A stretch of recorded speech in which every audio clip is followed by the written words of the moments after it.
You're watching Hellbent Holler live, part of the Hellbent Media Network. Grab a drink, settle in, and get ready for the show.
Love that.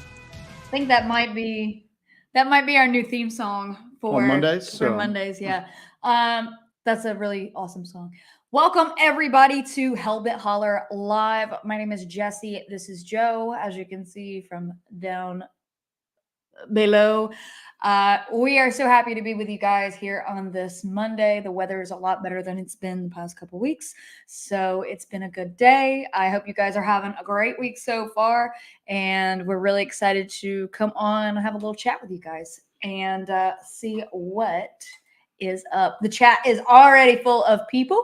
Y'all can hear us. Can you hear us? Make sure you can hear us. We'll get that out of the way. You're going to hear me clear my throat all night long because the Bradford pear trees are just in full freaking bloom around here. So we're dying. So, all right. Dying. All right. Yeah. Can we hear us? 5 by 5. Perfect. Thank you guys. Awesome. We are so glad to be here. We have been so busy. So busy. So busy with all of this stuff going on. This weekend felt like it was like 3 weekends in a row. But we got some stuff going on with our research areas, and we kind of wanted to talk about that and talk about where we're headed with this and what we're getting into, and kind of update you guys on our field investigations and where we're going to from here, and kind of what's going on in the world of Hellbent Holler. So, Mr. Doyle. Thank you for that, Sherry, by the way. Yes, thank you, Sherry. That is awesome. Take my money. Thank you. We will take that money. So, we also want to say thank you to our members for being part of the channel and making it possible that we do all of this stuff. And yes, indeed. So, Joe put together a new long duration recorder after the last long duration. I've cobbled one together with spare parts at this point. We're waiting on some new stuff to come for a new long duration recorder. He cobbled one together out of spare parts that we had and a quick trip to Harbor Freight. I'm still waiting on my sponsorship deal. Well, remember, I cobbled one together out of spare parts after the first one blew a fuse, and then the second one completely kaput. Thank you for that, Chris Jackson. We greatly appreciate that. That will go towards my never-ending long duration recording. We made this long duration recorder. And actually, somebody had asked about that earlier. It was our girl Kim Drescher had asked about that. I've got a long duration audio recorder set up that I came up with that has worked perfectly in the past. We have ran it for up to 4 weeks. It's a ton of audio to go over. But and we put it out in like heavy rain. Heavy rain, ran it just for like, it rained for 3 days here. We had it out in the rain. It worked fine. So you can buy actual wildlife audio recorders. People use them usually for bats. They get like ultrasonic microphones on them. They're expensive as hell. And we want to field like a bunch of them to be able to blanket an area. And then that way, when we play back the audio, if it's louder in this area and fainter in this area, well, then we know we need to focus on the areas where the audio is louder at. Something's going on there. So it's been working fine until we got into the Grove. And then the Grove has been giving us all sorts of problems. This was so anyway, we tested the long duration recorder.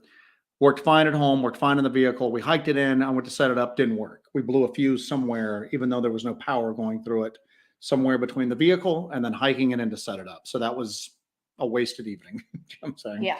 So I had to rebuild it out of spare parts, and we took it and it function tested fine. We got out there, we function tested it. When we set it, everything worked fine. We left it for a week. We showed up, and that was on a live stream for members, right? Yeah. We did it. So showed up. Everything's working perfectly. I look at it, save the files, do a little test play. I'm like, we're good. And then I got home, all the files are corrupted, and now the recorder's dead, just dead.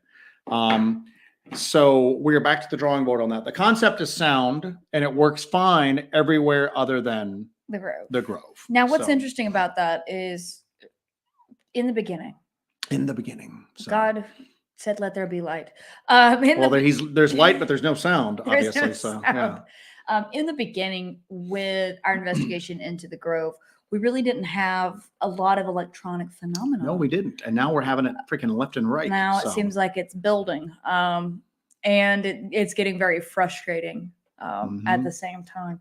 So, I think we kind of hinted to this and kind of touched on this, that I think we're going to take a break from the Grove. Probably taking a break from the Grove. For a while. We told ourselves we were taking a break from the Grove, and then we went back in. We went back. And then now we are taking a break from the Grove. So probably next Sunday, I'll be releasing a video of a Bigfoot night investigation, and it's all night. It's all night footage, and it's 100% night footage of us in the Grove. And it's one of the most frustrating nights that we've ever had out in the woods, because something happened that rarely happens to us out in the woods. We got lost in a pine forest, because everything looks the friggin' same. It's all pine trees. And the GPS went crazy. And normally we look at stuff like that and we get excited because we're going, it's happening. Something's going on here. This time we've entered the portion of the investigation where it just seems like the phenomenon just starts messing with you. And that's where we're at right now. And it's frustrating the hell out of us. And we're going to step away for a little bit. And that's what we usually do when we get to this point in an area that's really weird like that. We step away a little bit. Especially when it seems like the area is interactive like this is, you know what I'm saying? See if it makes it miss us, absence makes the heart go fonder, we'll see if that happens with this. By the way, we've done this before. Thank you for that, LW. And, thank you. We're chatting about some stuff. I will, see if, I will get back in touch with you tonight. We'll continue that conversation. But thank you for that. We greatly appreciate it. We've done this before where it seems like the phenomenon begins to mess with us. And we've talked before about there being some sort of trickster element involved in all of this. But we didn't expect that here. We thought all we were getting is Bigfoot stuff. We were hopeful. All we were getting is Bigfoot We were stuff. hopeful that it was just Bigfoot stuff. And after getting that thermal of that thing, whatever it was, peeking from behind that tree, I was so excited. And we found those small footprints, which we really don't have a huge explanation for. That was the beginning of the weird stuff. That was when things kind of took a turn. Thank you, Tracy. And you guys are on fire tonight. We appreciate it. Thank you. And there were some lights that night too in the video that we didn't even realize. We didn't see them with our naked eye, or even, I guess we might have been distracted by other things, but we didn't see them until the video came out. But what's happened is that just another area that we go into thinking it's just Bigfoot stuff, and we get excited because that's why we got into this. Yeah. Bigfoot stuff. I want to do Finally. some Bigfoot stuff, man. And then we jinxed the hell out of ourselves because we literally said that. We just went, wow, we're in an area that just sounds like there's only Bigfoot. There's not even any weird lights here. And then lo and behold, reviewing the footage, weird little flashes of lights start up. So but we've done this before where we start to have this kind of weird thing happen where it seems like it's kind of messing with us, and it seems like it drives us to a point of extreme frustration, and we put our hands up and walk away.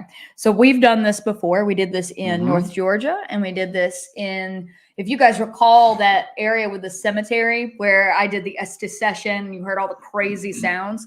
That was after we had returned for the first time in a very long time, because we had the same kind of stuff happening to us out there where we had a lot of malfunctions, and it seems like everything was just doing everything it could to frustrate us.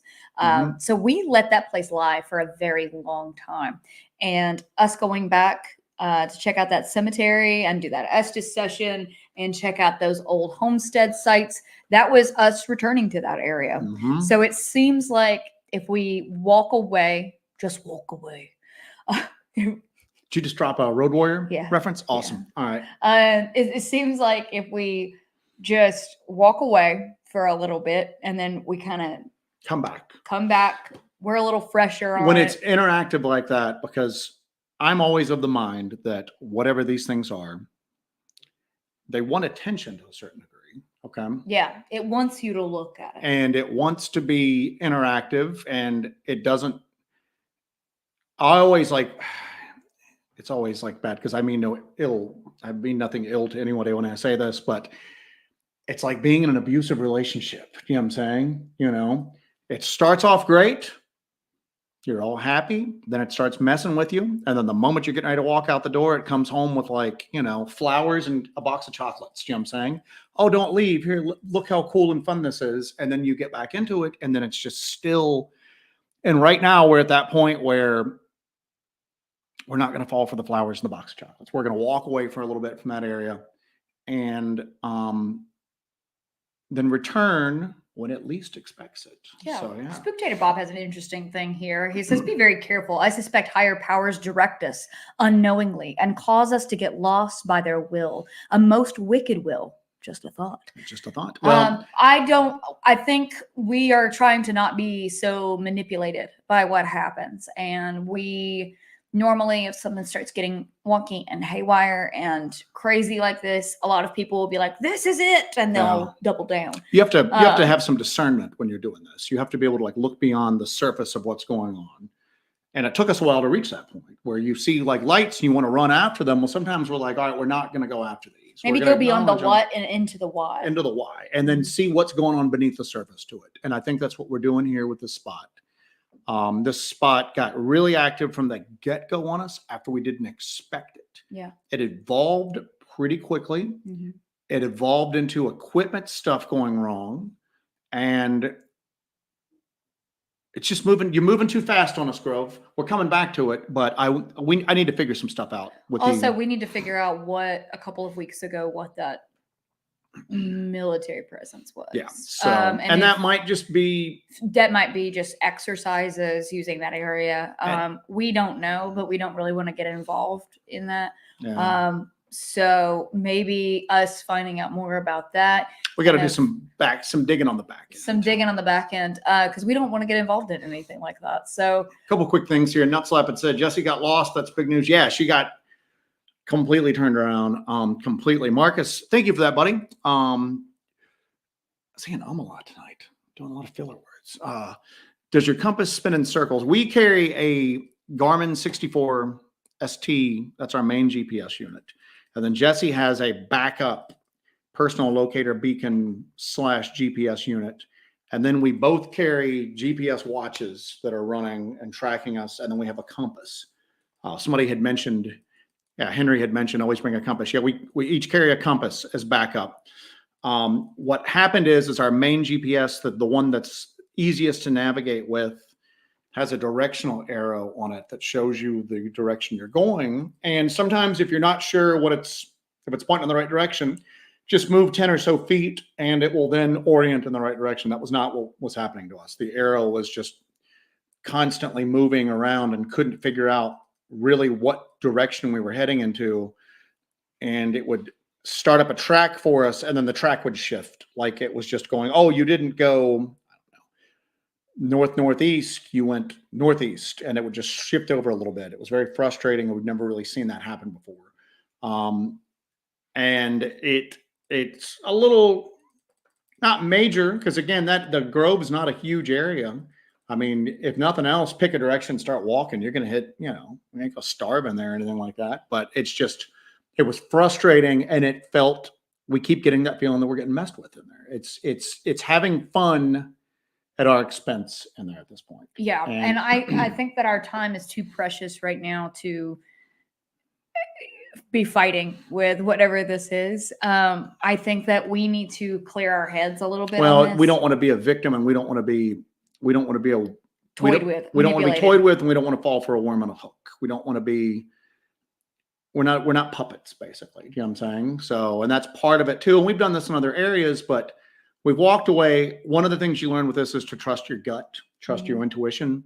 And our intuition was going, walk away from the Grove for a little bit, focus on some other areas. And we went, but there's just so much stuff going on with the Grove.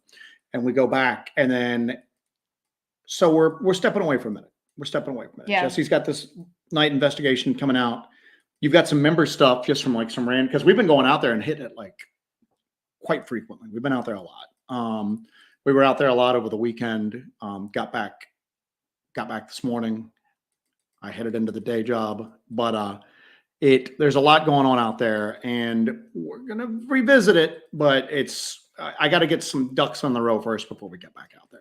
Yeah. So we've got some other areas. I think we've been hitting the Grove so hard lately that we've kind of lost sight of other areas, other phenomenon that have really been inspirational to us, very interesting for us. Things that we looked into and that we need to follow up on, things that we have left by the wayside for a while, and it's time to kind of follow back up on some of this stuff. So somewhere I'm looking. Couple quick things while you're looking. Yeah, go ahead. Bristol had asked, do we use a desiccant packet? Yeah, the recorder, we purposely chose that week because the temperature had pretty much stabilized. Generally on this, obviously when it gets colder, the battery will drain quicker, but I got a big battery in there. We were only leaving it for a week, so I wasn't worried about that. But yeah, there was no moisture in the unit. The exterior was wet. The interior was dry. I've even got foam packed around the battery to kind of be a little bit of a shock absorber. The foam was dry.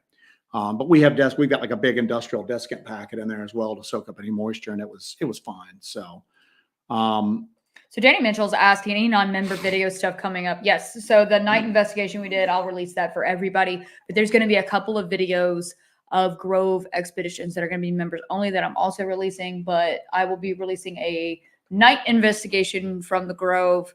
I think we tentatively Sunday is what we're looking at for that. Depending on what we're doing, if we make it back from what we're doing. Lone Star Sixer, have y'all tried investing in a 3D scanner to scan Bigfoot footprints, Dogman footprints? We don't do casting like we've always talked about. And I actually I've got 2 different scanner apps on my phone right now. And to be quite honest with you, I've not really been happy with either one of them. I'm using Scaniverse, and I think I might have deleted the other one because it was completely worthless. We might look into doing something like that, getting an actual, with everything with us, you've got the stuff that you need immediately to keep the project going. Those are like the immediate needs. The things that we kind of would like to have, and then the ones that are just like, oh, one day we'll have this. I'm not sure where a 3D scanner is going to fit into that on us yet. Right now we've got to get this long duration recorder, the bugs worked out. And it's weird because for what we want it for, it's not as simple as just cobbling together. You got to test different types of recorders, different types of microphones. It's got to be, this works every other spot except for the Grove. So I've got to come up with something. And I got a couple of ideas of what we can do. We got to get them into practice and then test it somewhere else and then test it there.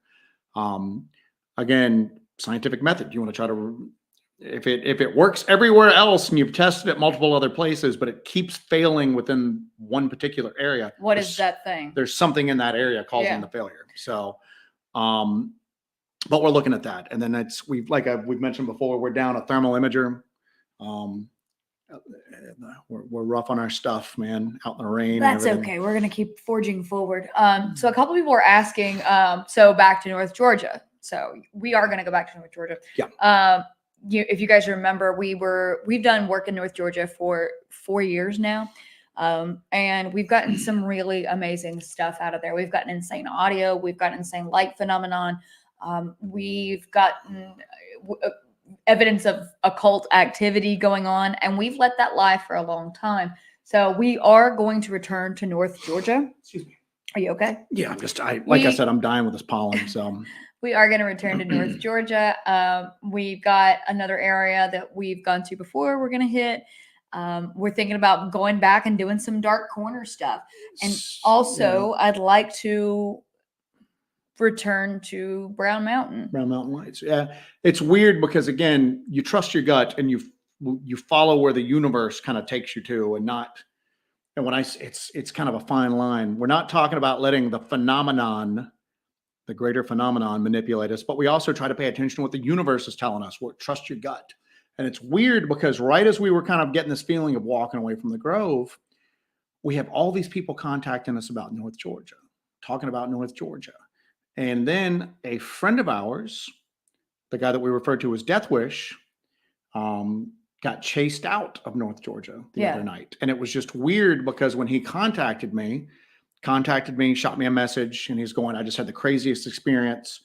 And then I'm like, where were you? And he told me I was in North Georgia. And I go, were you anywhere near blank? And he goes, yes, I was. And I'm like, call me, let me know when you get into a signal area so we can talk. Yeah. And I'm like, it's so weird. What made you go there? And he's like, I just went to check it out, And I'm going, this keeps all of a sudden appearing in our lives. And now you went there and got chased out. He went there and was hearing like weird stuff going on around him. Heard things crashing through the woods towards him. Mm-hmm. I'm talking to him right now, trying to help him get his equipment geared up so he can try to catch some of this stuff better. But he was by himself. So what's interesting about that, and I don't know, we never released this video, but the area that he got chased out of is actually an area, I have some of the footage, I never released it. If I ever do from the archives of Hellbent Holler, this is in those archives, but some of the footage got corrupt. When I got home, there was no audio on most of it. But the area that Death Wish actually got chased out of was the area where when we walked up there, there was an altar. We discovered an altar with a beheaded copperhead snake on it. She's not lying. We found literally a rock altar. A rock altar with a dead snake on it, its head cut off, and it was a copperhead with its head cut off, and the head was laying next to the body on this altar. And then we went back another time at night, and we found a smaller snake, and I think that was a juvenile copperhead that wasn't beheaded, but it was there almost like it was posed. We thought it was alive. We're poking it with like a stick, trying to make sure. And we're trying to go on. All right, one time, maybe a bird snatched a snake, bit its head, dropped it, and they both just fell there. But twice, you know what I'm saying? There's no coincidences in this. That's not a coincidence. There's something going on there. So now we won't be able to live stream from there except for that one hilltop that we can occasionally live stream from with the awesome cell booster that our buddy Steve Causey made us. Yep. So we might try to do an on-site location, but it's going to be static. It's going to not be really moving around. But that's always so frustrating because then we hear stuff and we want to move around and we can't because we're chained to this area because that's the only place we can stream from. But yeah. So there might not be as many live investigations coming out of that particular area. Yeah. Of course, if we go to Brown Mountain, we will be live streaming. It'll just be like a surprise thing. But we will, if we have a signal live stream from the Brown Mountain Lights again, because I know you guys loved that live stream because my reaction was so crazy. Somebody mentioned in the chat here that my reaction to the Brown Mountain Lights was just priceless because it was just, that was the realization of like a lifetime dream. I've always heard about the Brown Mountain Lights and just, it was always just, I really want to go see them. And we finally decided to go. And then we get this just insane light show. So it was really wonderful to actually experience that. And you got a genuine reaction out of me for that one. But yeah, we'll try to live stream from where we can. But I think it's time that we shake it up and we see what else is going on in these other research areas that we have. Well, it's first off, thank you for that, Curtis. We greatly Thank you, appreciate Curtis. that. Presented with no comment or question. Thank you, Curtis. So the thing about the Brown Mountain Lights is that you're really limited in what you can do there. It's the Brown Mountain Lights are nothing, you know, Yeah. at least from that area that we're at. And quite honestly, I don't know if I don't know if lightning's going to strike twice on that, man. That was so weird that we went up there really not expecting anything. And we've talked about this before. When we got that Brown Mountain Lights footage, we weren't up there like on like a cryptid or paranormal hunt. We went up there to like unwind for a couple of Yeah, days. we were supposed to. We got a hotel We were and supposed to relax. we were like knee deep in this. I know we're not knee deep. We were up to our necks in this stuff for like months straight. And then finally we were like, you know what? We need a weekend just to decompress and get away with this. And we were like, let's go up to the area around Brown Mountain. Our favorite knife maker, Daniel Winkler, was up there. And I don't know, he might be our second favorite knife maker now. Primitive Bear might have him beat with those awesome blades. They're awesome. They're in line, man. But we went up there and we got a hotel and we were, you know, at this nice little like lodge thing. And then right as we were leaving, we were going, well, let's just take some equipment just in case, you know. And then we got up there and decided, let's go scout the Brown Mountain Lights, just see if we see anything. And we went up there and bam, we just had like the show of a lifetime. I don't know if that's part of me doesn't want to go up because I'm going to be, the chances are nothing's going to happen. And then just the disappointment's going to be so heavy on it. You're going to lose your Brown Mountain boner. I'm going to Brown Mountain boner. Oh God. Anyway. Yeah, that would be sad, wouldn't it? Lisa Johnston says, thank you for that, Lisa. Hi, guys. Great work as usual. I'm still watching your older investigations. Your work is outstanding. Jesse, I feel your adrenaline dumps with you. I definitely feel them. And you can hear them in my voice, too. I don't have a lot of filter when it comes to stuff. But yeah, like I had one recently with that when I heard that weird noise in the bushes that just, I flipped out. Like I flipped out. You got shaken when you got lost this weekend. I was pretty shook up because you don't get lost ever. I don't like that feeling. And you were just, I'm not going to say you were panicking, but my GPS, I usually use my GPS. She usually uses, we both know how to use each other's, but I'm more familiar with my GPS than hers. And it was malfunctioning. And you were just like, give it to me. And I'm like, calm down. Let me look at it. All right. I'm more familiar with this piece of equipment than you are. And then we finally just basically picked a direction, kind of kept going, and then got out of that little pine forest. But it was just weird because we even said earlier on that night we were going these. I normally never use a GPS. Yeah, but that pine forest is so confusing because and you'll see it on the video. It's tight. It's very tight in there. You can only maybe see 10 feet in any particular direction. And it's swampy. Except for these weird like pathways that are through them. Yeah. And what got us lost is we followed this little trail of breadcrumbs. We were finding all this white quartz on top of the pine needles. So we started, and Jesse even goes, she goes, it's like breadcrumbs. Should we follow it? I'm like, yeah, let's follow it. And then the next thing you know, we don't know where the hell we're at. Well, what happened was we followed that and then we heard a sound in a different direction and we started going towards the sound.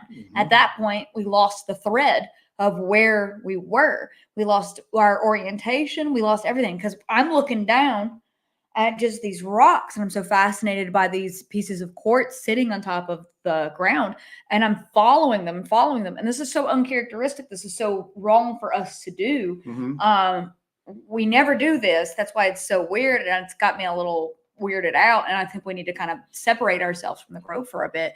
Is I'm following this and I don't know which direction I was going. Normally I have checkpoints that I make along the way and I can turn around. You're good at navigating. You're damn good at navigating. But I followed that and then there was a certain kind of like weird sound we couldn't identify. So we followed that and then boom, no idea where we were.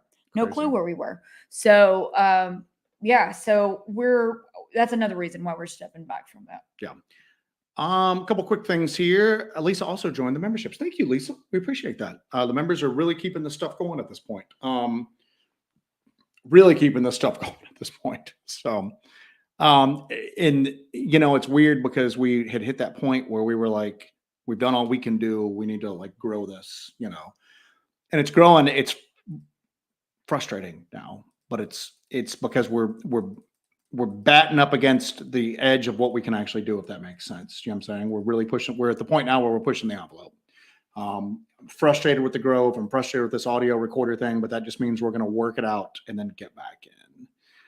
It's going to be interesting to see what happens in North Georgia with us both independently going, feel like something's pulling us back there. And then all of a sudden we speak to somebody we know who just got chased out of there. Yeah. How did you end up in there? I figured that he scouts around everywhere. A couple quick things here. Do you come to Alabama and what part? We haven't really done anything in Alabama. Nope. So we haven't really gone to Alabama at all. That might be something we look at down the road. Somebody, the Wild Bunch said, have you ever investigated the Beast of Bray Road in Elkhorn? I think it's Elkhorn, Wisconsin. No, we tend to focus on the Southern Appalachian region. We have so much equipment. We have piles and piles of Pelican cases of equipment, camera equipment, research equipment, et cetera, et cetera. We can't fly with all of this. So we have to be within driving distance when we're doing this because we don't have the budget to fly with this much equipment to do investigations. I wouldn't be surprised if down the road, eventually, if this keeps growing, we can start going out and branching. But what's crazy though is that there's so much stuff going on in the Southern Appalachians. And nobody is really investigating it, I think, in the manner that we are, or to the degree that we are. No. And it's... Well, if you watch Alexander Petakov's latest documentary that came out last week or so, you know, I have done extensive research into the LBL. And that's just a teeny tiny little bit in that documentary of the research I've done and presented.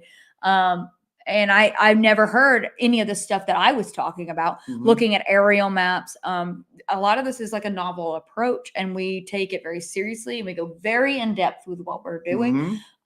So, you know, you can tell that we're very, very thorough with what we do. And we have our hands full right now with the Southern Appalachian region. Yeah. And here we go.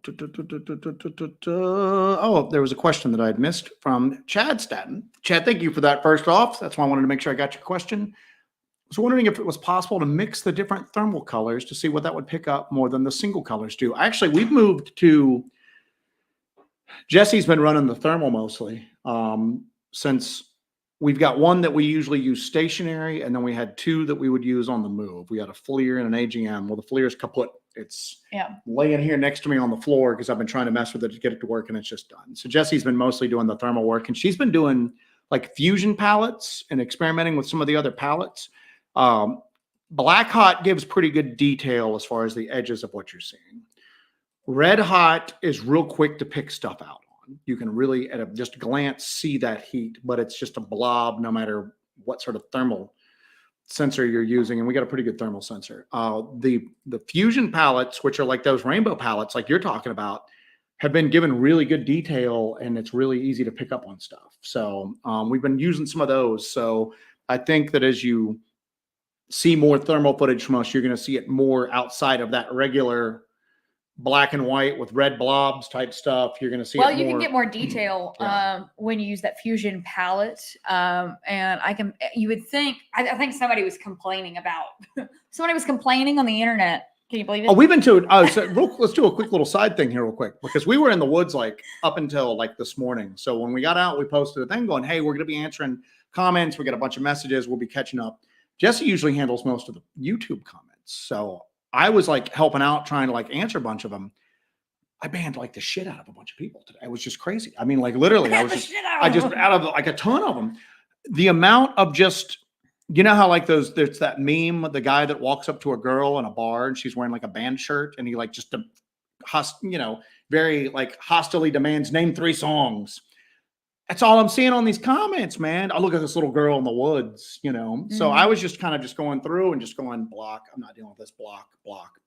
So if you're out there and you've been a smart ass in our comments and all of a sudden you don't understand why you can't comment anymore, it's me. It's ridiculous to have to have her just feel like she's under a microscope from some douchebag. Anyway, so I just wanted to throw that out there. The douchebag microscope. The douchebag microscope.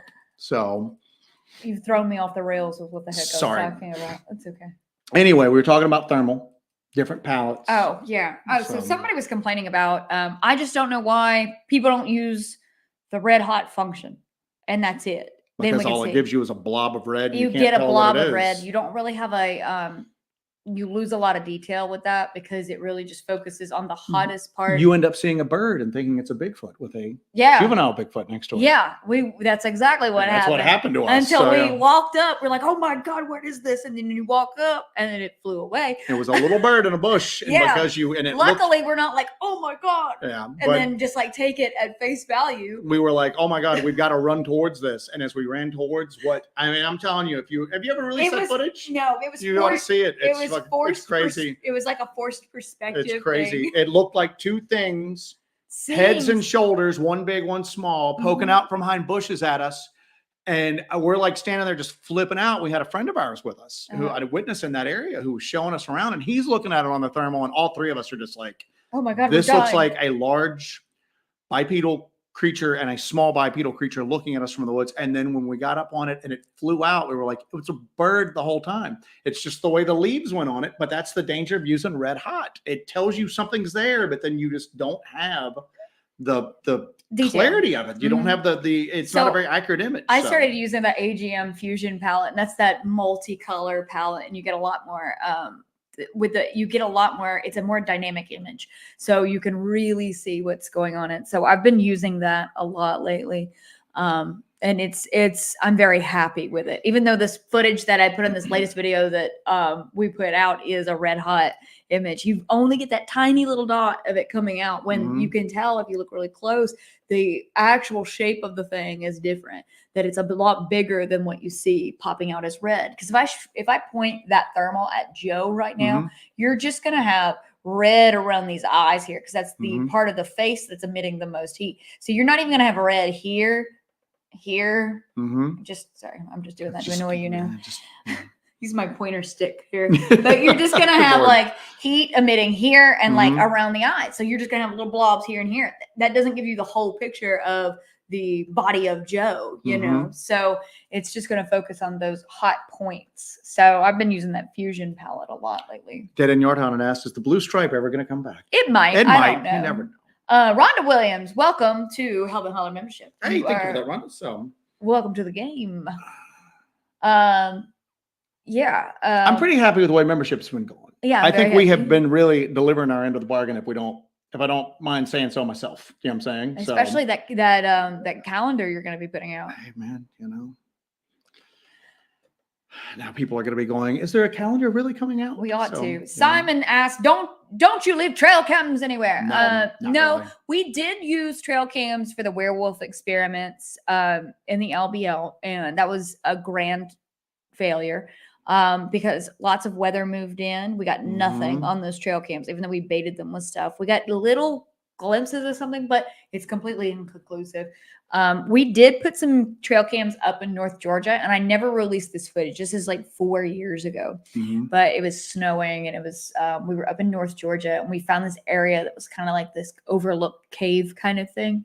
And Joe climbed up, and he saw like a trail around it, like leading to it. So Joe put a trail cam up there. We came back a couple weeks later, and whatever was going to this like overhang cave type little structure, go around behind the trail cam and circumvent it completely. There was another trail worn where whatever this was circumventing the trail cam altogether. So we've not had a lot of luck with those. We have them, and we deploy them from time to time, but we're not doing the 300 trail cams project, whatever that would entail. Real quick, Simon had asked earlier, Phoenix Lights, otherworldly or military? Both. There were military flares that got released, but that does not, and those do, and it was almost like that was a cover. That might have been a normal training exercise. That might have been something they had done afterwards or while they were going on to kind of give them a cover story for it. But that doesn't, the flares were one thing. The large silent black triangles and the other things that people saw were not flares. So there was legit activity, I think, going on. And then how fervently they covered up the whole thing and mocked the whole thing was a little concerning. So that was a red flag as well. Ryan Link says, hello, I made it. You guys are an inspiration. I'm going to start my research journey this spring. Hope to have a tiny bit of the success you folks have had. Good luck, Mr. Ryan. I hope you have fun and Knock 'em dead. my knock 'em friend. dead, kid. Yeah, just get out there and do it. That's the big secret. Just get out there and do it. We just had a bunch of Michael just joined members. Anyway, what I was saying is I think Welcome, Michael. I think the people that have joined the members have been pretty happy with it because we've been doing the same amount of stuff for the public subscribers like we always have, but we've done a lot of like behind the scenes stuff, extra stuff like that for members. The live stream stuff is pretty much going to be mostly members only because we've got a problem with people doxing us publicly on that. If somebody sees and gets an idea of where we're at, we don't need them publicly saying where we're at for safety's sake. Yeah. Well, and for the integrity of our evidence. That's the other thing too, is the integrity of our evidence and for our safety. I just don't want to end up out in the woods and we're doing a live stream and then somebody in the chat decides to say exactly where they are because they figured out where we are. And then somebody decides they're going to show up and just then start doing fake Bigfoot stuff. Or they attack us or, you know what I'm saying? Which you would think is not a thing. You should see some of the crazy crap we get. You know what I'm saying? You should see the emails that I get. You should see the emails that I don't know why so many people find it. People either find it very inspirational that there's a female actually out doing this stuff, and then other people take a personal affront to it and want to knock you down a peg, which is really, and that's what I saw in these comments. That's why I was just going, I don't know how she puts up with this crap. So I just started like just banning people like they that. want to knock me down a peg because they get pegged. Anyway. So Chuck Gonzalez, curious, did you have a headache after getting lost? There were some other physical symptoms that we're not going to go into right now. And I did have a headache. There's the other physical stuff that you're. Oh yeah. Yeah, that we're not going to get I'm into. Not talking about we're not that. talking about that. But yeah, there was some weird stuff after that. But I had a headache for probably 12 hours. Yeah. You know, I probably ate like 6 ibuprofen. Suji, y'all at the top of the research field. Always looking forward to your videos. Keep it up and keep safe. Thank you for that. Thank you, Suji. We appreciate that. Notice I said Suji. I didn't mess up this time. And she put the fear of Sue. The fear into us. So thank you for that, Lady Wolf. Appreciate it. Best mod in the business. You don't have to do that. Thank you. Thank you so much. A lot of people. All right. Hey, this is good. Now that time has passed, how do you feel about the jellyfish UFO footage? I feel more confident than ever that it was something weird. Yeah. Because they brought out that balloon image going, oh, this is just a balloon. And then it came out that somebody had basically drawn that up with a graphic design program or something like that. That particular balloon thing was done up as like a cover to show that it was fake. Now, I saw something really cool on that. I'm so glad that you... George Knapp and Jeremy Corbell have taken some time off, haven't they? So I'm resorting to listening to Joe Rogan and Cat Williams talk about the Anunnaki. Yeah. So there's a thing that's called a puffer eel. Okay. Okay. That and it's an eel that will puff. I guess it's like a deep sea eel. The video that I saw, the marine biologists, whoever they were, the scientists watching it were flipped out, just going, "Oh my God, that's so cool." I guess you hear about them a lot, but to see them like in the wild or whatever, it was like a submersible drone was picking it up. But it's like a black eel that puffs up around its neck area, like the top third of it. Okay. But then what's cool about it is... Sounds like me when I'm PMSing. Then the tail dropped and it was rippling. And I'm looking at it going, damn, that looks kind of like... sounds gross. That looks kind of like the jellyfish. Yeah. UFO. If the jellyfish, if it had more tails, it would look very much like that. I still think... Now, here's the deal. Nobody's there. We haven't heard the full story on it yet. I'm just saying that with a lot of stuff, the debunking efforts that have gone forward into it haven't convinced me that it's not something. I can't say for certain that it's something, obviously not being there, but I think it's something. I think there's something there. I think we saw something really, really, really that. And then the chandelier UFO, I think there's a chance that you're seeing beings as opposed to craft, like entities. I saw that and I'm just like, that's Lovecraftian. That's like something straight out of freaking Lovecraft, man. So I think somebody did like a composite of it and it just looks like a wraith to me. Yeah, it looks wild. So it looks wild. I've got some stuff starred if you want to. Yeah, let me kind of go through here. Let's see here. James Hood, do you guys have a plan in case you do encounter a dogman up close or other creature? Film it. Try to film it. Try to get it on film. Now, there have been times, like I said, we trust our gut with this. There's been times that we rushed at stuff, and there's been other times when our guts are just going, we need to back away here right now. So we really trust our guts on this. Mm-hmm. We might experience similar phenomenon and sometimes go, we're rushing this one, we're backing away from this one, we're just trusting our gut. There's no rhyme or reason to it. But we go armed, we carry, what's crazy is we don't really carry spiritual protection anymore like we used to. Because we noticed that when we carried like the blessed salt and the holy water and the stuff like that, that we didn't really have anything happen. So we had to kind of leave that out. Somebody was giving me grief on the internet going, things are going to follow you home. And I'm going, yeah, that happens. That happens. House ghosts. They'll have to deal with the ghosts that are already here at this point. At some point, we discussed this before where you actually had holy water and blessed black salt in your backpack when we went out and nothing would happen. And now we leave that stuff at home. Mm-hmm. I think that we have to have a certain level of vulnerability to open ourselves up to these things. You need a certain amount of, because at the end of the day, a certain amount of fear sometimes too that has to go, or not fear, but heightened emotional levels. Does that make sense? Yeah. At the end of the day, we are seeking these things. At the end of the day, we are looking for these things, and we can't carry protection or wards against these things and expect to find them or study them or get any sort of evidence on them. Thank you for that, Michael. We have to take some level of at the old place, vulnerability. At the old place, when we started having crazy stuff happen, the orange lights coming outside the windows, and we were hearing voices. There were a couple of live streams when people were literally going, I just heard a voice, and we were going, we're in this house by ourselves, guys. The cameras, security cameras would start going off whenever we did the live stream. We didn't do anything to like cleanse the house for a while because we were kind of going, we're out looking for weird activity. We don't even have to leave the house right now. Here we go. Eventually we did it just so we could kind of relax in our house because we need a little oasis away from this weirdness, but we let that run for a while.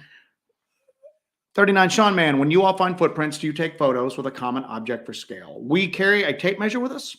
Depending on what's going on, we don't always deploy the tape measure. Sometimes somebody was ticked off because I used my hand as a scale next to those little footprints. You need to have a banana in your You need backpack. to have a banana for scale. Sometimes if we're on the move, we'll just use whatever is at hand. And other time we'll stop and bust out the tape measure and do a lot of stuff like that. But sometimes we're on the move, man. And something's telling us don't spend a lot of time here. There's other stuff to go. We trust our guts a lot with this sort of stuff. And sometimes it leads us awry and sometimes it's the right thing to do. One of our subscribers actually messaged me on Instagram and sent me a link for this this shoe print and footprint casting material that comes in individual bags. That might be something interesting to look into, that it's like pre-measured and it's meant for that. And he sent me that. So I was like, I'm going to look into this because that might be something, because that might be better than something like plaster of Paris that maybe takes more time. But still, you gotta ruck that like casting out without breaking it in your backpack. But it 10 may miles, take less of that to, you know what I'm saying? It might be a different formulation that's meant for this and meant to be deployed pretty quickly because it's for use during crime scene investigations. First off, somebody mentioned in the chat, and this might be a common thing that I've never heard of before, but they were talking about taking flour and putting flour into a faint footprint to kind of help with the outline of it. Yeah. And I'm going, that's kind of a cool idea. That's a cool idea. Yeah. I just wanted to bring this up real quick because I don't know what to make of this. 7 Systems. What do you make of the recent Nessie sightings at the LBL? Not even in the lakes. I can't even have anything. I can't have my own thing without Nessie just popping up and taking that he's just gonna come and mess it up. Is that a thing? Is that a thing? Like, it's about to not be a thing. I haven't heard anything about that. If there have been legit like lake monsters being seen. So he's coming out. I've never heard of lake monsters in the LBL. I've never heard of them there before. So, but I don't know. You know what? We could have a crazy Tulpa effect on the LVO that like now it's on so many people's minds that now there's all kinds of crazy stuff happening. We got like a cabin in the woods situation going on. All right. You know? Lord. So deep cuts. Couple quick things. Tycon7761 says all this stuff feels like our world is interacting with other worlds. Yeah, I think and that's the approach that we're taking right now to it is like kind of a John Keel type thing, that there's like thin spots or window areas where sometimes, whether you want to call it like interdimensional or the super spectrum or whatever you want to call it, but sometimes certain areas stuff crosses over. And to me right now, that's where I'm pretty much looking at all of this stuff. Even things that behave like natural animals, eat, scat, leave prints.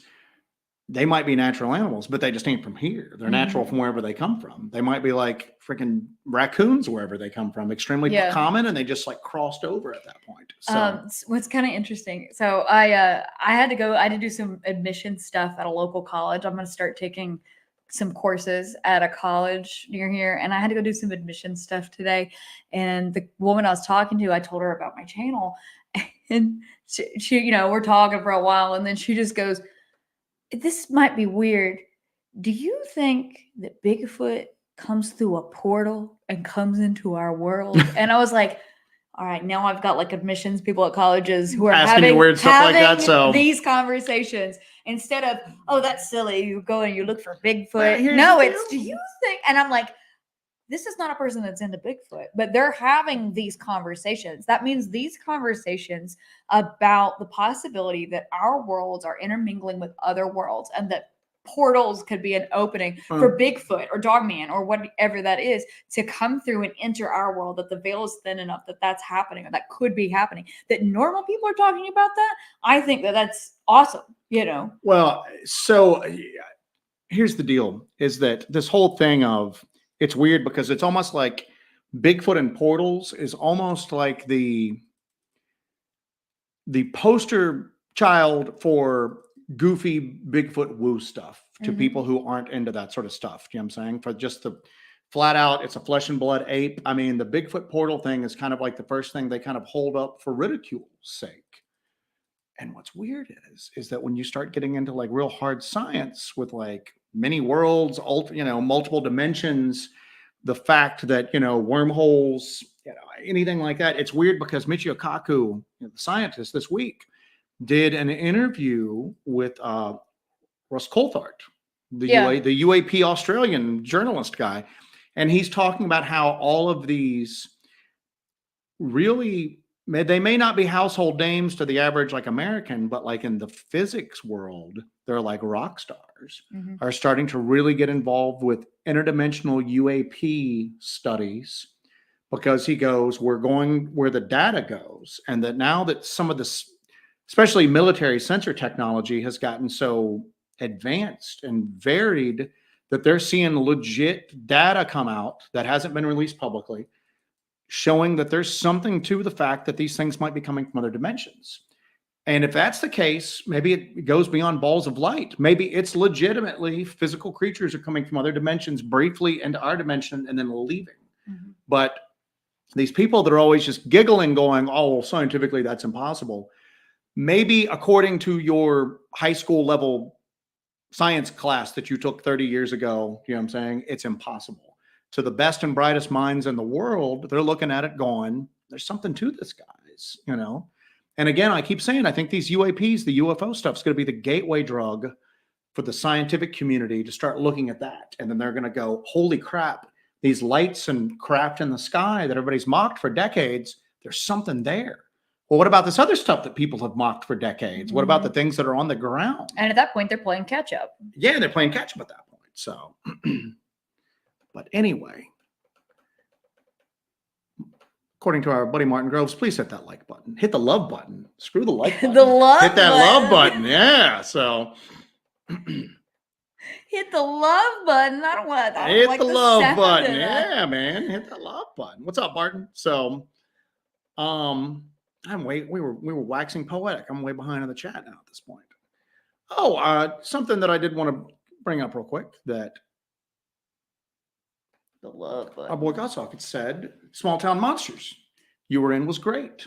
You had mentioned this briefly, that Alex Petikoff's new video came out that we were in, Mhm. and it's done real well. People have really enjoyed seeing it. Yeah, somebody asked us if our subscriptions went up. I started that question. If our subscriptions went up, our subs went up after the release of that video. They did. We've gotten a lot of new people. We've been Unseen Paranormal. He's mentioned here that he joined up. But we were already getting a few as new a ones subscriber. from your last Bigfoot video. Did real well. Yeah. Oh, we're trending up, Kim said. So it always weirds me out when people talk about like their investigative stuff as if it's like I don't know. Hashtag viral. Have you? We should have like graphs behind us and everything like that. You know what we need? Hashtag viral. You know what we need? We need like a war room, like in Dr. Strangelove. No fighting and in then war like room, when you're so. losing, you can't be fighting in here. It's the war room. So, but anyway, it was a lot of fun to do. As you know, if you watched it, Alex Petikoff is not a big believer in Dogman At all. at all. Even now. But yet he walked away from that, especially after Martin Grove's encounter and learning more about that, going, something happened there. He's more open than He's way more open than he used to be. And it's weird because our friend Aaron Dees is also with Small Town Monsters. If you look at his progression with the Dogman phenomenon, he thought that if there was anything, it was maybe coy dogs and wolves that were going through some sort of evolution to walk on their hind legs briefly. But that's all he was wedded to that idea. And now he's just going, oh, there's something happening, but it's paranormal. So he's kind of made that journey. I don't think you're going to get Alex Petikoff to come out and say it's paranormal, but he's open to the idea. He just hasn't come across that data yet. And I'm going to hold him up as like the perfect example of this stuff. He doesn't necessarily personally believe in it. He still looks into it. He still doesn't naysay people who have had experiences and all That's that. true. This is true. We have very different beliefs in a lot of the stuff than Alex do. And we're still friends with him. And he investigates his stuff his way, and we investigate our stuff our way. And it's good. All bases are covered at that point. So well, we've got this tied up in a little bow, don't we? Got it tied up. So what's up, Arcane Discoveries? I'm convinced Jesse and Joe are from the band Evanescence. So, I don't know if we've been insulted or you just, or compliment there, man. So Arcane Discoveries just paid $9.99 to tell us that we look like we're from Evanescence. I don't know how to take that. I don't know how to take that, man. I don't know if that's it. Wow. All right. So, all right. Let me hop back into this chat. If I had my bangs down and I teased my upper mullet part here, get the Motley Crue thing going on. The Motley Crue thing going. Rob S. had said the Olympic Project uses that 3D scan app. Yeah, Mike Ann from Tactical Bigfoot Research, who's like one of our equipment gurus that we like trade stuff back with all the time. He had suggested a couple apps, and maybe it's just my phone is not, I don't have the latest iPhone. Maybe that's it. But I have been less than pleased with any of the results that we've had so far. What do? I saw a funny meme about it. Like, what is sky blue? But what do the Expedition Bigfoot? You know how they wear those tiny backpacks, and then they have all the stuff in there. Oh wait, I had a scanner in my backpack the whole time. It's like a weird Harry Potter and a sack, that bottomless sack. So what is the scanner that they allegedly? They had a LiDAR scanner that they hauled around, but yeah, they've got like a Harry Potter like bottomless sack that they pull stuff out of. Yes, I just happen to have this giant chainsaw to clear our way. This is a good point, and I touched upon this a couple months ago. The theory that I had, it might have been a couple weeks ago. We've been spending a lot of time in the woods. Everything's kind of blurring together at this point. I don't even think they know they're here, talking about things from like other dimensions or whatnot. They're just going about their business, and the next thing they know, there are these hairless small feet. I think that happens here when various entities are here and they're looking around, because sometimes you'll have reports of these things going, it seemed shocked to see me. I still think that there are other worlds, other dimensions that we sometimes cross into. And I'm sure that there's like a realm of existence out there where like craft that are balls of light are zipping around doing whatever. And then all of a sudden there goes Amelia Earhart and they're all going, what in the hell is that? I think that she was eaten by coconut crabs. Yeah, I know. Oh, good Lord. Anyway, damn, that's grim. I just completely wiped whatever I was thinking out of my mind. But I think that Don't happens. attribute to aliens what is coconut crabs. I think that sometimes people that are involved with missing 411, they sometimes cross over into other dimensions. And I think that there are probably the alien equivalents of Area 51 on other planets that have human bodies and human crafts there, and they're going, we don't know what's going on with them. They have these machines that they put this weird liquid into, and there are these moving parts, and it just, it's just completely different from our technology. We don't know how they get here. This technology doesn't seem like it's advanced enough to get here. We don't know how they're here. I think that happens. I think that's not just a one-way street. I think that stuff from this planet and this reality end up in other places and are probably mysteries there like they are here as well. Perhaps we were the aliens. Perhaps we were the aliens all along. So, did you get Karen Faust? I did not. No. So. All right. Karen Faust says, "Don't get discouraged. All investigators have days and weeks of no return for their effort, and then in 2 seconds you go from 0 to 110%. Be prepared. Stay safe." Thank you for that. And you know what? That touches upon something we've mentioned before, is that you have two things that happen when you do this for a while. You get a little jaded to certain things that before used to make you flip out, because you're thinking, all right, I just saw a weird light. What else is out here right now? So you try not to get too hot up on that. Like we talked about earlier, having some discernment, seeing what's beyond it. But the other thing is that the next weird thing that happens to us might be the last weird thing that ever happens to us. You can't really force the high strangeness to take place, I think that we have a good chance going into areas that are active, going with just the two of us, taking a woman or you or whatever, because you seem to be a magnet for this sort of stuff. But at the same token, the last weird thing we experience could be the last weird thing we ever experience. Yeah. It could just all go cold in more ways than one. Yeah, we'd have to I'm saying we get the shakatuka. That's uplifting. Coconut crabs. Coconut crabs are going to get us. Coconut crabs weird me out, man. So they should. They'll eat you. Yeah. I mean, you're not gonna have one or 50 for a pet, Sugi said, I did it again. Did it again. Sugi says, y'all spend so much time in the woods, you're going to turn feral. I think we're sort of civilizing ourselves by interacting with you fine folks. Exactly right. I think we're just naturally feral to begin with.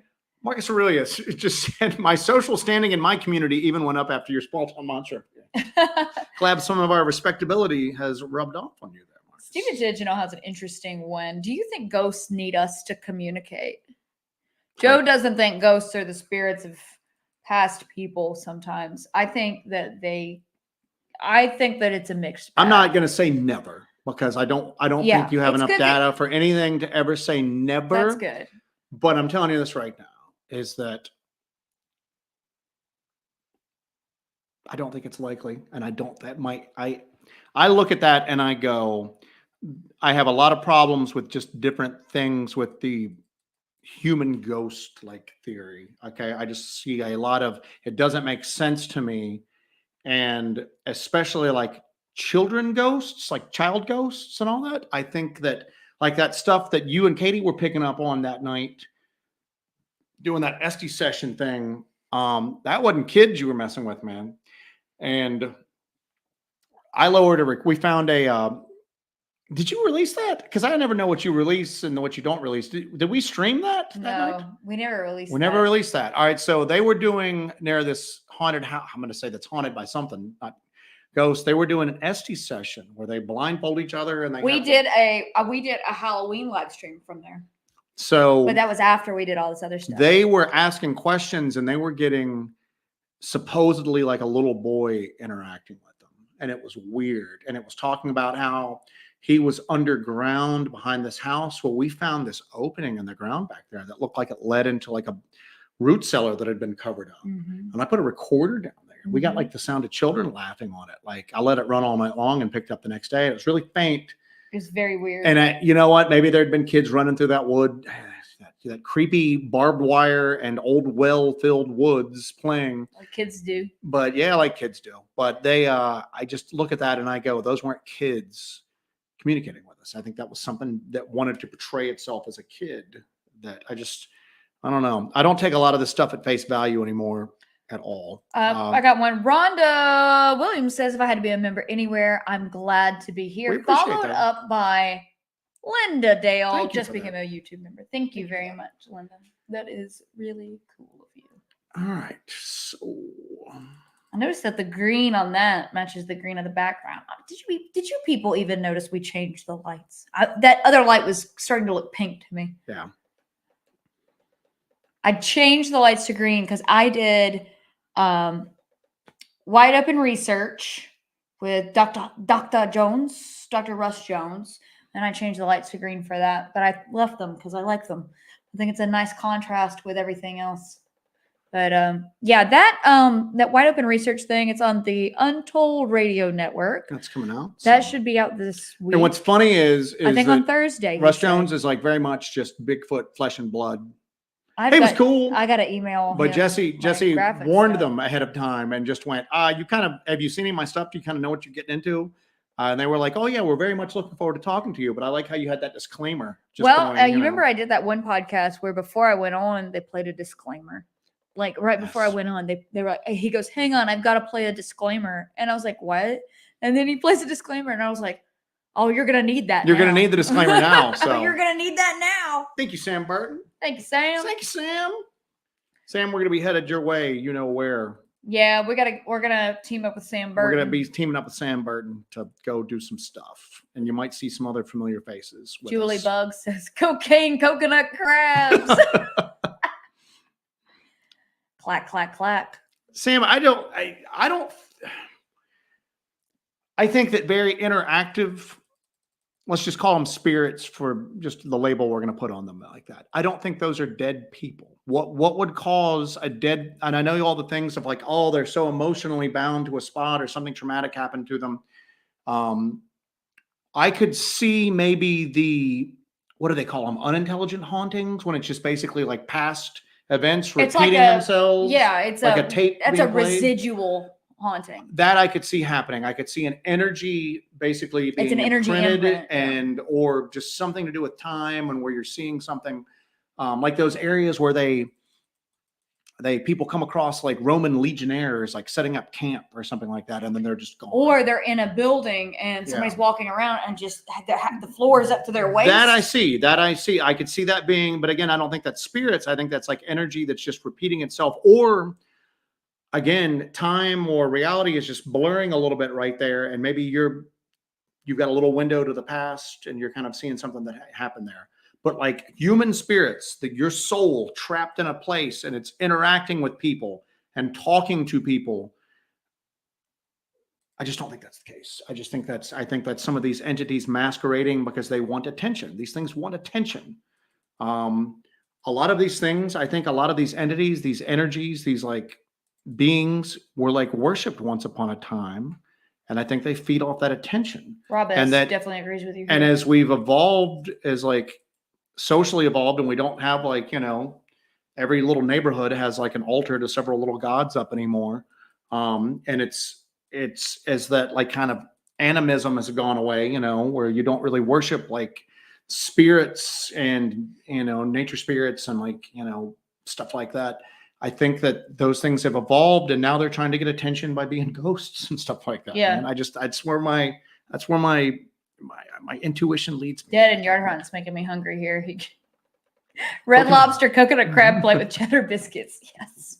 I wish Red Lobster was good still. Rob S. just summed it up, or he probably summed it up before I mentioned it.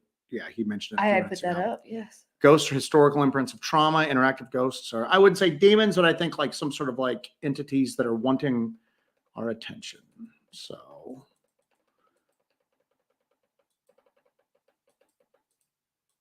Somebody just said that you have made it when they put up a disclaimer. Bristol. Yeah, and I can't remember which, and let's not mention them by name, but they did the thing. The guy plays a disclaimer, and you can see Jesse's face going, oh, I'm glad we got that disclaimer out of the way. And he just goes, yeah, they just told me I had to do that. I said, well, you're going to need it. So that's just, you should have just gone full Sam Kinison on him at that point. That's just challenging me at that point. Mm-hmm. Specialist Ramirez says, Jesse, you get any more tattoos, and do you have any cryptid tats? I have a Timothy Renner drawing of a Wendigo on my arm. I'm wearing a tight shirt. You can't see it, but I have a Wendigo on my right arm. But it's a Timothy Renner drawing. A couple of quick things here. I know we're kind of veering out into ghost stuff here. Ghosts. Ghostbusters. What's my computer acting wonky? But then there's this, like our friend Steven, he had an experience 6 weeks after his girlfriend died. Okay. I'm not ruling it all out. I'm just saying that I think that the stuff that is interacting with strangers, especially in these like well-known haunted houses, you know, like the Conjuring House and stuff like that, I just don't see that being now, like in Steven's case, you know what I'm saying? That's where it makes me go, all right, there's something to this. Because there is a strong emotional connection there. To that particular person, but just random people. The Conjuring House is like a tourist trap. Yeah, but you know, I use that as an example. Yeah. But I'm just talking about like where, all right, that old mountain cemetery we went to, and you did the ST session, and you were communicating with something, and I'm hearing stuff around us in the woods around us. I don't think those are the spirits of people dead from the 1800s. I think there's other weird intelligent energies in the woods around us at that point. Okay? Yeah. I just don't think that that's the case. So, not saying they're demons per se, because I think that people are too quick to kind of trot out that biblical demon label, but there are other negative non-physical entities out there that aren't necessarily like biblical demons. I wish I could do like satirical cartoons, because you could do one on a lot of these people, like anything that happens. Bigfoot, and you got this person with this stamp that says demon. It's a demon. It's a demon. Ghost. It's a demon. Yep. All right, let's see what else we got here. Gastric distress. It's a demon. Demons. But yeah, and like I said, it's weird because I was completely uninterested in the paranormal. That was like your gig. Wasn't interested in it. I didn't believe a lot of it.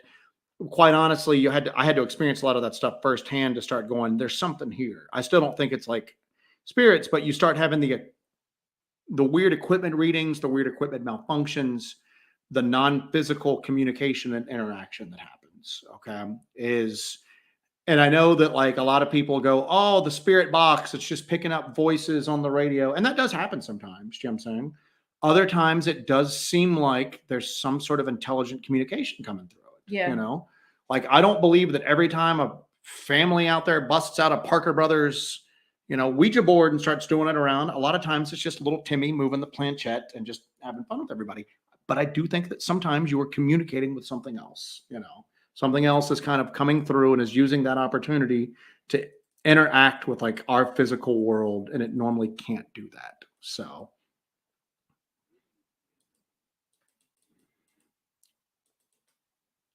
what do we got? What do we got here? I don't know. I looked at that green light and now I'm a little blind. I know. I can't read.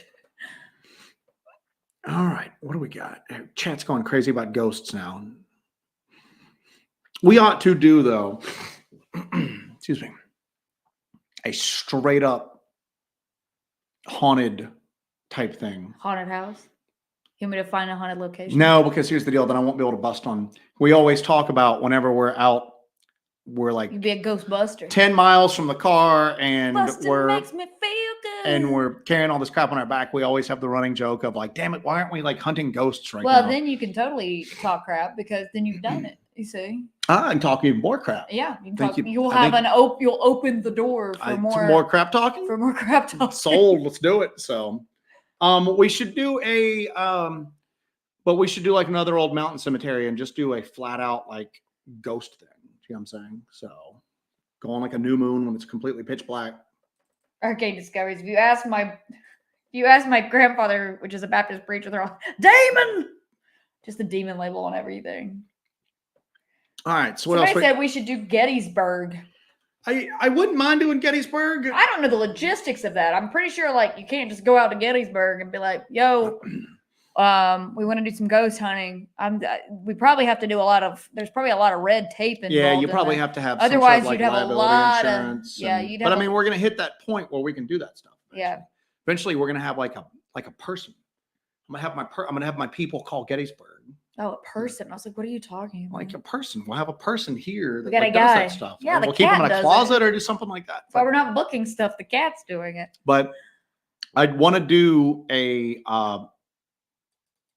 like a ghost thing. Let's just do a flat out ghost thing. I've never thought I'd hear you say this. But well, I want to go in. But okay, Whimsy Grove here, to Waverly Hills Sanitarium, places like that, you can pay to go and stay there and do a ghost investigation. Well, our ghost expert, our ghost guy, lives in a haunted house. They're definitely not demons. I don't think they're demons. I just think some of them are entities. And you know what? Here's the deal. Maybe they're not even trying to trick you. Maybe they're interacting with us in a way that we find familiar, and then there might be legit the spirits of deceased people out there. I don't know. I just look at it and I go, some of this stuff does not seem like it doesn't seem like, and again, part of that's just me not trusting anything on face value anymore with this stuff. So, all right. People giving us like Gettysburg stuff. Somebody says that Gettysburg, Cryptid Castleberry said that Gettysburg is easy to do. A lot of the hot spots aren't even in the park. So do you just show up with like your equipment and like nobody hassle? We're always used to doing this like deep in like national forests or like. Yeah, here, Lady Wolf says, no, my next door neighbor was a reenactor at Gettysburg. No chance in roaming around there. That's what I was thinking. Yeah, that's what I was kind of curious about. Like, do they just, because we're usually, and I got to tell you, I'm 36 years old. I'm not going to jail for trespassing with. What are you in for? Hey, what are you in for? Ghost equipment. I was trespassing doing a ghost hunt. What are you in for? Triple homicide. Yeah, when we get bailed out, they hand me back my effects or hand me back my belt, my utility belt, To keep you from hanging yourself while you're in the box, like in the box. So they put me in the hole. South Force 10. Hey, what's running up, South around Force? Gettysburg. He mentioned the Bell Farm. Now we do have a lead on the Bell Farm, but I don't know if it's a good enough lead to actually get there and like do anything because they charge a pretty penny to do that. But we made a connection with one of the daughters, the family that runs it, when we were there, just doing a touristy little tour ourselves, and then the Dooster's got a bunch of that's kind of, I don't know if you guys know the Dooster, that's kind of his jam, the Bell Witch. He's kind of the guy. So he's the Bell Witch guy. So don't say it a third time. You know what happens. Oh yeah. He's probably at home right now, busting out the holy water. I've been sleeping in I can say it. I've been sleeping in my Bell Witch t-shirt. Maybe that's why I felt so bad lately. So, all right. What do we got here?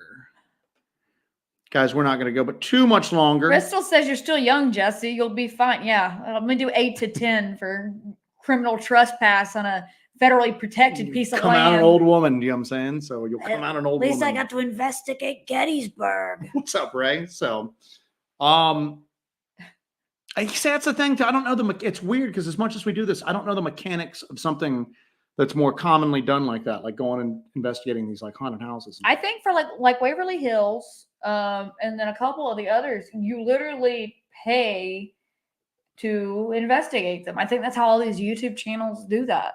They go to these same spots that Ghost Adventures goes to and Ghost Hunters and everybody else, because they all go, you notice they hit the same spots, all of them over and over and over again. I think you can just pay to do it. And then you can go in there for like a few hours and roam about and do what you want to do. So what are you going to do if there's like some crazy, like haunted stuff that goes down?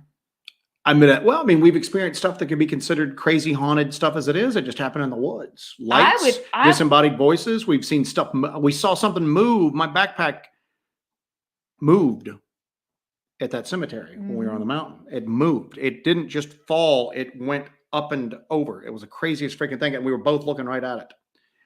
If you ever do Gettysburg, be sure to check out Tim Renner's book, Witch Cloud. Is Witch Cloud about Gettysburg?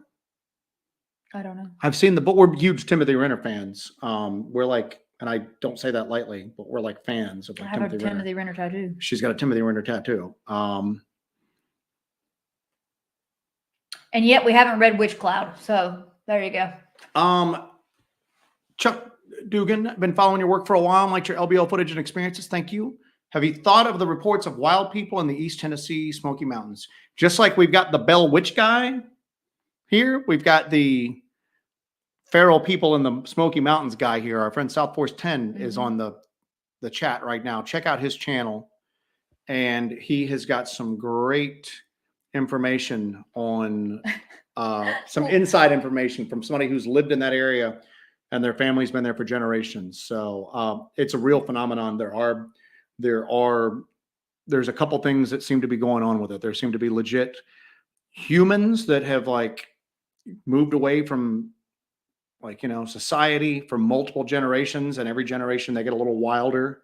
Um, there's varying degrees of that, and then there's other things that are considered wild men up there as well that maybe aren't quite people. So Glove Bear says, greetings. I'm a new subscriber. Saw a couple of videos then with STM. So haven't seen all of your episodes yet, but was wondering, do you ever stay in the woods overnight or just trekking? We are in the woods overnight quite a bit, but one of the things we stopped doing is we stopped showing our campsite with our tent in it. You know what I'm saying? So that way, if anybody's ever out, we're always really paranoid about this. And if you saw some of the emails that we got, we ought to start releasing some of those emails. But no, because it's just going to encourage more people to send us start crazy upping stuff. the ante. Yeah. How many pieces can I chop you into? We're always worried about, because we get that. We get people that are like, I'm going to find you and chop you into not a million pieces, but chop you into pieces. You better count each individual chunk, piece, my friend. But we don't show our campsite. We don't show stuff like that. We usually just show the active kinetic stuff that's out there. Yeah. Now, we don't really set up stationary most of the time because that doesn't. Everybody always tells us we'll experiment with it every now and then. And everybody always goes, you should shut up stationary, do this. I would love to do that. That would be so much easier than what we do. That'd be really nice, quite honestly. Have a chair, some hot chocolate, just sit in a chair, have our stuff around us, do a few Bigfoot calls, drink some hot chocolate. That would be good work, everyone. Delightful. That would be amazing if we could do that. Unfortunately, that never seems to work out for us. No. So instead, we're taking branches to the face and falling down hills and doing stuff like that because it seems like moving through the woods at night either makes stuff curious, pisses it off, or somehow excites the activity. Mm-hmm. So for better or for worse, that's just our methodology. That's our formula. Where we're at. I wish it was different because again, if we could just go set up somewhere like that and just do it, it'd be ecstatic. I'd be, I wouldn't be as bad. But we wouldn't be Hellbent Holler if we just went to a campground, set up, and then that was it. I mean, we wouldn't be who we are. That's not us. Yeah. Welcome to the channel, William Kenny, and then our boy Ray. I was wondering if you're experiencing paranormal activity recently. Very interesting and scary.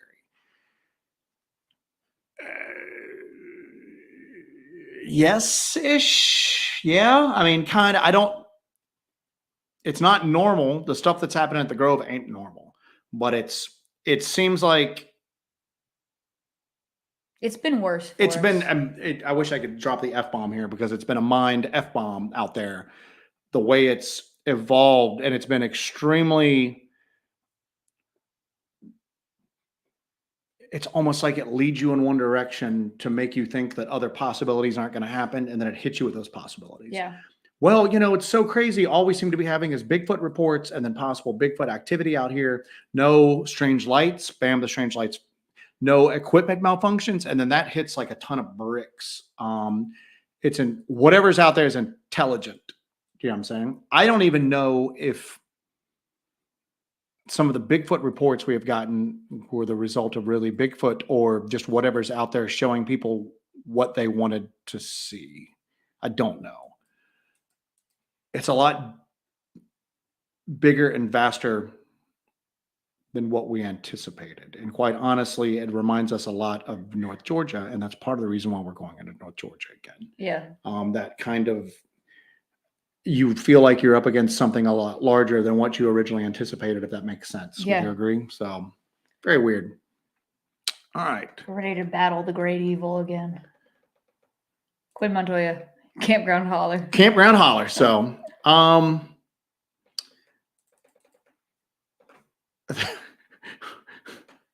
The love button's the new thing though now. Thanks to Martin Groves. Hit that love button, y'all. So, Love, but all right, guys, we're going to be wrapping up shortly in the next few minutes. We're not going to keep you fine folks too long. yeah, it is Monday. Everybody got stuff to do. You got stuff to do. People to see, places to go. If anybody's got any questions or comments, hey, we are going to be, I will throw this out there.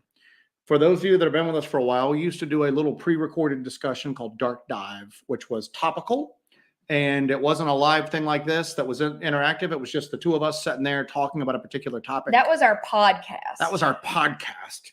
And when the field investigate, we started it because usually in the middle of summer, we aren't quite as active in the field because it's really difficult in the South. The thermals don't work that well. The insect noise is so loud. The digital recorders, audio recorders don't work that well.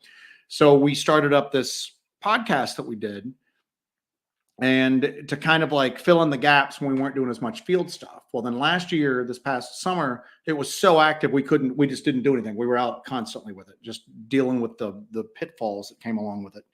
So we kind of stopped Dark Dive, but we're going to start it back up. We've got a Dark Dive topic that we're going to be doing, and it's going to be, we're going to actually you need to do a little disclaimer that listener discretion is advised. I'm doing this disclaimer, you see? It's going to. So we're bringing back Dark Dive with a pretty, grim bang. A grim bang, a pretty. That should be the name of my band. Grim bang. Grim bang. That's pretty good. We're bringing it back with pretty, I don't want to say disgusting. It's going to be graphic, I guess. Talking about everybody's heard of cattle mutilation, and not everybody's heard of the accompanying human mutilation topic that goes on, and that's usually associated with UFOs and aliens or whatnot. Well, there's been some stuff coming out for the past few weeks that ties at least some of the human mutilation cases in with stuff that's maybe not alien in nature, that you would consider like crypto-terrestrial, or as Barton would call them, inhumanoids or cryptids or whatnot. Yeah. So we're going to do an episode basically on the human mutilation phenomenon. Yeah. And so it's not going to be for everybody. We understand that, but we're going to throw that out there. So look for that in the upcoming. Crystal was asking, where's it at? Where did it? Yeah, like Nutslap said. Oh, sorry. Jesse's still planning on doing the interview show. Yes, I am. I'm battling the format in which I want to do this. I really want to do these in-person conversations. And the Grove kind of consumed us entirely. It consumed us. We were to the point where we were going out sometimes for even if we were just going out there for 4 hours in the middle of the night, coming home, getting some sleep, and then going out and doing our day lives. We've been out in the Grove a lot. It's when I say it's consumed us, it's really consumed us. So we need to kind of get some clarity on some other stuff we want to do at that point. But Nutslap had said it. He goes, a darker dive. Yeah, that was the whole purpose of this. We want to go back super dark with it. So yeah. Grace, thank you for that, Grace. Grace, I hope you're doing well. Good job, Joe. I thought that was dying down a little bit. The old Joe does a good job thing. No, thank you for that, Grace. Because you're still doing a good job. Still doing a damn good job. Really enjoyed the Dark Dive shows. Those shows were really great. Looking forward to new ones. Yeah, we'll do that, and we will we'll release one YouTube and then like podcast stuff so you can listen to them at work or whatnot. Yep. So, I'll release one. Thank you for that. Spotify. Looking forward to some new Dark Dives. The other thing too is that we didn't want to thank you for that, Smug. And what I'm going to do with the Dark Dives is so I'm going to release them in like a series. Each episode I will release to the members first, ad-free. To the members, completely ad-free, because I get so frustrated when I'm listening to something and there's an ad break. I get very frustrated. So members are going to get them first and ad-free, and then the general public will get it. And that's going to be on YouTube. And then after that, it'll go to Spotify, Apple Podcasts, and all of your podcast aggregators. But we are going back into Dark Dives. It's not going to be a weekly thing. It might be every other week, or it might be once a month, but we are going back into Dark Dives. We have an insane list of topics that we've been generating for the past, since we stopped doing Dark Dives, but we've missed doing them, and we really, really enjoyed doing them. So Dark Dives is coming back. Dark Dives is coming back. So, all right, folks, we're going to be wrapping it up here in a few minutes. Anybody got anything? Here we go. Quinn Montoya's got something. What is your favorite food to pack during investigations? MREs, peanut butter sandwiches. I usually live off protein bars, and that's no exaggeration. Like I live off just protein bars for like a couple days at a time. We'll take some freeze-dried food if we have time to kind of heat it up and eat it. Yeah. Jesse lives off the most disgusting trucker snacks, like Vienna sausages, beef jerky, hot pickles that are what is the other stuff that you eat? Just like whatever gelatinous boiled peanuts, gelatinous meat snacks, Vienna sausages, just something you would expect to see the Clampetts eating off of Beverly Hillbillies with like possum stew. That's what Jesse will usually live off of. And I just eat like protein bars. That's all I'll like munch on. So. Possum brains and white gravy. Anyway, Ray had said Buc-ee's. Yeah, usually when we're in an area with Buc-ee's, we got like bags full of jerky. So yeah. Anyway, folks, we're going to wrap this up. Thank you guys so much tonight. Welcome to all of our new members. Welcome to all of our new subscribers. We appreciate you guys. New members, you've got a lot of stuff to catch up on. Got a lot of stuff to catch up on. A lot of stuff from the LBL in our members catalog. A lot of raw daytime footage from the LBL. We've got episodes. We've got investigations. We've got live investigations that we did for members. So you guys that are new to the membership, you have a lot of stuff to catch up on. I will have some videos out in the coming weeks, so you guys keep your eyes peeled. I'll make some announcements on that, and those will come out. And we look forward to hearing what you guys think about that. And then we're going to shift some gears and try some new stuff. But thank you guys for joining us for another Hellbent Holler Live. I think this was a successful evening where we all had a few laughs, had a few tears, had a good time. Make sure you guys have a great, happy, and productive weekend and week and all of that stuff.